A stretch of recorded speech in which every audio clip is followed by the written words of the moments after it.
sinshaka gukora ibyo njye nifuza nkaminkoresha icyo Imana yacu nihabwe icyubahiro. Ndongeye kubaramutsa kandi abaha ikaze mu ganiro cyanyu. Ikiganiro cyacu ndahutse ko genda kibashikiriza nitwa Guy Merci kubgayo. Imana yacu nishimwe cyane, haleluya. Hari jambo Imana yashize ku mutima ngomba gusangira namwe, haleluya. Ni jambo riri muri Matayo ni igice cya 18 turahera ku murongo wa 12 tugeze ku murongo wa 14. Yesu avuga ngo mugira ngo iki umuntu afise intama 100 imwe yozimira ntiyosigaza imwe 99 akagenda mu misozi kurondera iyazimiye. Umurongo wa 13 kandi yayibonye ndababwira ukuri yuko ayinezererwa kuyirutisha zimwe 99 zitazimiye. Niko bidakundwa mu nyonga za so mwijuru kumwe muri abo bato apfa rubi, haleluya. Mwene data uriko uranyumviriza, ijambo ry'Imana ritubwiye ingene Yesu yari karigisha abantu. Yesu yari kabigisha urukundo rw'Imana, arababwira ati reka ndabereke ingene urukundo rw'Imana rumeze. Abaha akarorero k'umuntu yoba afise intama 100. Yesu arababwira ati ndababaze kino kibazo, mbega umuntu afise intama 100 hama imwe ikazimira, ati mbega yoca yireka? Ati mbega yoca yiheba ikazimira? Yesu aravuga toya, umuntu afise intama 100 imwe ikazimira, icyakora ni ikihe? Aragenda agasiga za ntama 99 akagenda akarondera mu misozi akazunguruka agahiga iyo ntama imwe yazimiye. Yesu yari kavuga ivyo kugira ngo atwigishe urukundo rw'Imana, haleluya. Kugira ngo Yesu atwigishwe ko atanyagupfa. Yesu aravuga ati uko niko so mwijuru adashaka yuko hagira numwe apfa rubi. Mwane majambo ntanyagupfa, ntanyagutabwa, ntanyakwirengagizwa ahari mu nyonga z'Imana. Mwene data uri kuranyumviriza, uko niko biri. Mu gihe abantu no munsi bamwe batawe kubera ibyaha byabo byatumye abantu babacakure, mu gihe abantu bamwe ubwabo nyene babona yuko Imana itobemera, babona yuko Imana itobakunda, babona yuko Imana yabashiburiye kure, bene data bitandukanye nuko Imana yo ibabona. Mu gihe Imana yiguma barondera, mu gihe Imana yo yiguma barondera, bo bibona yuko yabahevye. Mwene data uri kuranyumviriza, ndakwinginze utahure kino kintu. Yesu yari karatwereka ingene urukundo rw'Imana rukora. Urukundo rw'Imana ruragenda rukarondera umuntu wese yazimiye, umuntu wese yavuye mu zindi ntama, umuntu wese yazimiye, umuntu wese yazimiriye mu buzima bw'ibyaha, umuntu wese yazimiriye mu buzima bw'akaboregwe, umuntu wese yazimiriye mu buzima bw'ibyaha, umuntu wese yahoze asenga atagisenga, umuntu wese yabivuye, umuntu wese yadendebukiwe. Urukundo rw'Imana ruragenda rukaguma rumurondera, rumubwira ati ndacyagukunda, rumubwira ati reka ndacyari Imana yawe, rumubwira ati reka ndashaka uve muri ubwo buzima, rumubwira ati reka ndashaka wongere wizere ko ndi Imana y'imbabazi. Yesu yariko aratwigisha ingene urukundo rw'Imana rukora. Imana yacu nishimwe cyane. Urukundo rw'Imana ntawo rushiburira kure, urukundo rw'Imana ntawo gwirengagiza. Mwene data kuba utarakizwa ntibizigura ko Imana yagutaye, ahubwo irikira kurondera. Kuko Yesu yatubwiye ngo umuntu afise intama 100 imwe ikazimira aragira ibishoboka byose agasiga izo zindi. Mani majambo ntanyagutabwa ahari mu nyonga z'Imana. Mwene data uri kuranyumviriza, Imana yandungikanye ijambo kugira ngo utahure urukundo rw'Imana ku buzima bwawe.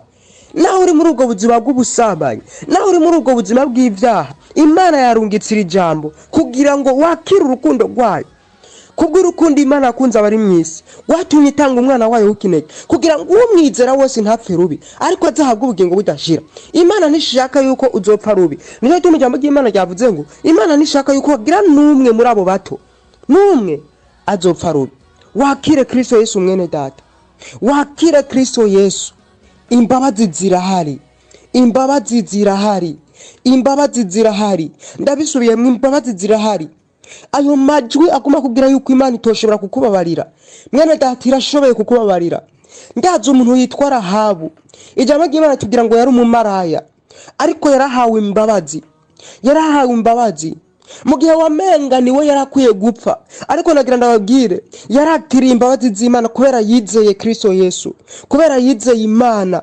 Mwene data uri kuranyumviriza, nubwo Rahabu yacumuye, nubwo Rahabu yari mu buzima bw'ivyaha, yarakiriye imbabazi kandi yarahariwe.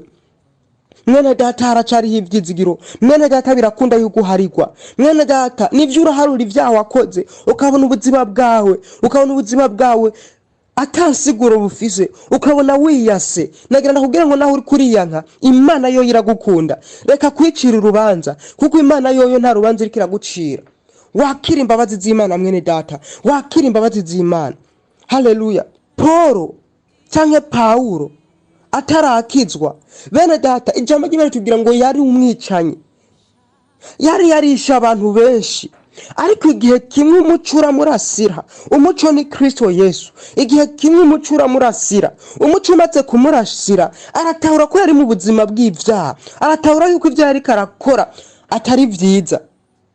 Haleluya. Maze arafata ingingo arahinduka. Wa muntu yari umwicanyi, wa muntu yagirira nabi abandi, ahinduka umuntu avuga ubutumwa. Mwene data waruzi yuko nubwo uri kuricira urubanza Imana ishobora kugukoresha ibikomeye. Waruzi nkuko yakoresheje Paulo nawe ishobora kugukoresha. Va muri ubwo buzima bw'ivyaha, izera imbabazi z'Imana. Haleluya. Izera imbabazi z'Imana mwene data. Ba Petero barabarovyi, ba Petero barabarovyi, ba Yohana barabarovyi. Ariko igihe kimwe Yesu arabwira ati nkurikira, baramukurikira. Yesu arabahindura abantu bakomeye. Yesu arabahindura bavuga butumwa. Mwene data nagira ndakubwire Imana ashobora kuguhindura umuntu w'umuvuga butumwa. Imana ashobora kuguhindura umuntu akomeye. Ico ndagusaba ni wizere, ureke kwicira urubanza abantu benshi. Ikibishe nuko baguma bicira imanza, nuko baguma bicira imanza. Abantu benshi baguma bicira imanza. Oya ngo jewe sishoboye, oya je Imana ntiyonyakira, warabi ivyaha wakoze, oya ngo jewe simbereye, warabi ivyaha wakoze ukarira, warabi ivyaha wakoze ukihebura, warabi ivyaha wakoze no kuja mu bandi bikakugora. Mwene data uri kuranyumviriza, umenye yuko ubwo ari ubeshi bwa Satani. Imana iragukunda, Imana iragukunda, Imana ntiriki gucira urubanza. Igihe cyose ndabisuyemwe, iki kintu ndashaka mukimenye kugira ngo ntikizosubire kubatsinda ukundi. Ndazi yuko gihe cyambosha igihe kinini bigashika nkatsindwa, nasaba imbabazi ntumva ijwi ringira ati ntiwababariwe, ati kugira ngo babarigwe genda ubibwire kanaka. Nkagenda nkambwira nti je nacumuye, naza kubimubwira nkumvira indi ijwi rije rikambwira ati nubundi ntiwababariwe, fata amafungo y'imisi 3 niho uzobabarikwa. Murumva bene data ayo majwi, amajwi aguma gucira urubanza, amajwi aguma gucira urubanza, amajwi aguma kwereka ko tababariwe. Mugana sanze ari ubeshi bwa Satani. Igihe cyose uzokwigaya ukabona ko wacumuye, hama ukavuka mu ugasaba imbabazi. Mwene data ntibisaba yuko uzovyiyumvamo cyangwa utavyiyumvamo, uze wizera Imana izoba yahejeje kukubabarira kandi izoba yavyibagiye. Rero amajwi yose azoza kukubwira ngo wewe ntiwababariwe, amajwi azoza kukubwira ngo wewe raba ntiwababariwe, amajwi azoza kukubwira ngo wewe genda ubibwire naka niho ucubabarirwa, fata amafungo niho ucubabarirwa. Uzumenye ko ayo majwi ari amajwi ya Satani, n'amajwi afatiye kudatahura kwawe. Igihe cyose usaba imbabazi, uko icyaha wakoze cyo wakingana koze, ugasaba imbabazi, ukigaya mu mutima wawe, ugafata ingingo yo kubihagarika ugasaba imbabazi. Mwene data Imana izokubabarira kandi ijambo ry'Imana tubwira ngo Imana icivyibagira. Rero iryo jwi riguma ribikwibutsa wumva rivuye ku Mana kandi Imana yavyibagiye.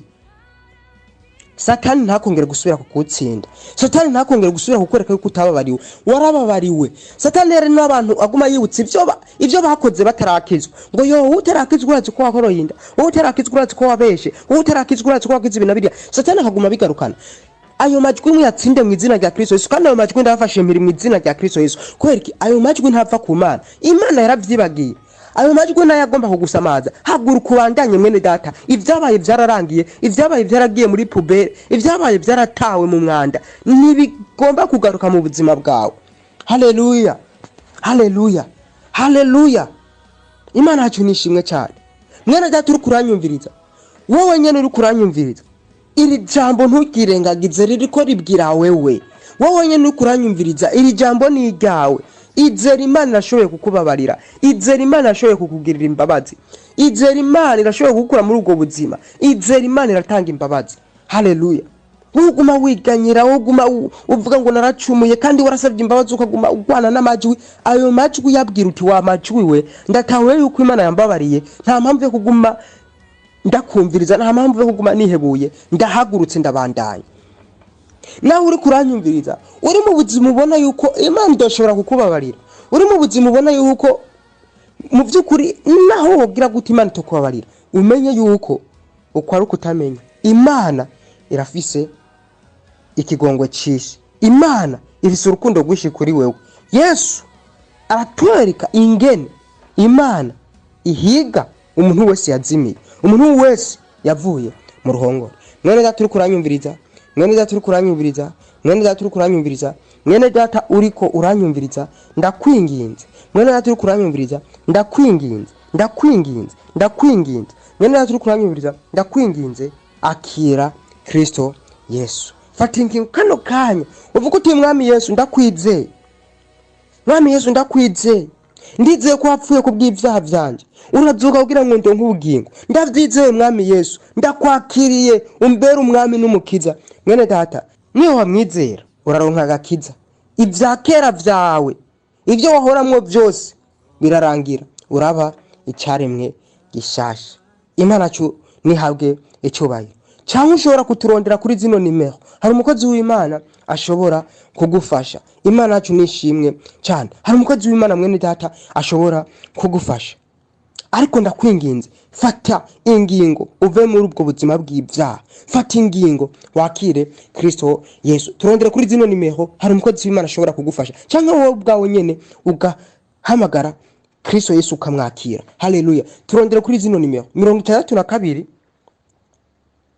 43 68 ubusa gatatu. Ndasubiramwo 62 43 68 ubusa gatatu, canke 79 389 ubusa 22 79 389 ubusa 22. Imana irushizeho kubana namwe, Imana irushizeho kubagirira neza. Ndatuye ku buzima bwawe ngo urushizeho kuva mu bwiza uja mu bundi. Abantu mufise imitwaro itarishugwa, ndavuze ngo Imana ibishure mu izina rya Kristo Yesu. Ndasengeye abagwayi, wowe ugwaye, ndavuze ngo wakire gukira mu izina rya Kristo Yesu. Wizere aka kanya nyene wakire gukira mu izina rya Kristo Yesu. Nimba ugwaye sida, wakire gukira mu izina rya Kristo Yesu. Nimba ugwaye kanseri, diabete, ingwara yose ugwaye, ndayifashe mpiri mu izina rya Kristo Yesu. Ndavuze ngo ni wakire ugukira. Abantu muko muranyumviriza, mukeneye abana, mukeneye ibibondo, ndavuze ngo mwakire umugisha w'Imana mu izina rya Kristo Yesu. Umwakuza nk'aya mango muzoba mushima Imana, kuko Imana ikoze igitangaza mu buzima bwanyu. Muvyizere mu byakire, Imana irabikoze mu izina rya Kristo Yesu. Imana ibagire neza, murushizeho kuzigamwa. Amen.